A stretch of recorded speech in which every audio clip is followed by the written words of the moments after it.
Que penser de l'utilité des injections de cortisone? Dans les cas où les premières mesures ne fonctionnent pas, il peut être utile de procéder justement à une injection de cortisone dans la gaine des fléchisseurs. C'est un anti-inflammatoire puissant qui va faire désenfler le tendon et va donc aider à résoudre le problème mécanique. Le problème, c'est que le soulagement est souvent temporaire et va durer entre quelques semaines et quelques mois. Quelles sont les options de traitement chirurgical proposées dans les cas où les symptômes persistent? En fait, le but des différents types d'interventions qui existent, c'est d'agrandir le canal pour que le tendon puisse glisser librement et qu'il n'y ait plus de conflit mécanique. Ceci peut se faire de diverses façons. La chirurgie conventionnelle classique à ciel ouvert consiste à ouvrir la peau de la main et toutes les structures qui sont dessous jusqu'à un ligament qui finalement forme le toit de ce tunnel. Et donc, pour agrandir ce tunnel, on doit inciser ce ligament. Alors ça, c'est la méthode la plus agressive pour traiter le problème.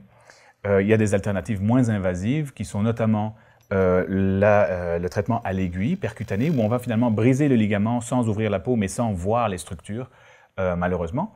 Et il y a une technique qui, à mon avis, est supérieure, qui est la décompression endoscopique des tendons fléchisseurs, où, par deux petits trous dans la main, nous allons pouvoir rentrer à l'intérieur du doigt avec une caméra, visualiser le ligament responsable du blocage et inciser celui-ci sous contrôle direct de ce qu'on voit à la caméra, de façon très sécuritaire. Comment se comparent les trois techniques dont vous venez de nous faire mention? En fait, les trois techniques ont le même but, c'est d'agrandir le canal. La chirurgie conventionnelle classique est la plus invasive.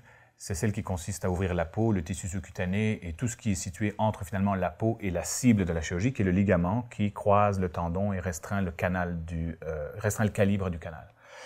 Les alternatives moins agressives sont la chirurgie endoscopique et la chirurgie à l'aiguille qui se fait à travers la peau.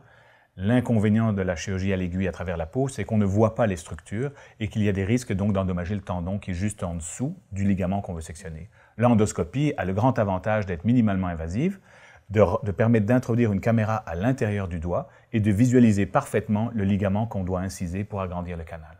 Alors c'est ma technique de choix pour traiter ce problème de la façon la plus sécuritaire et la plus rapide.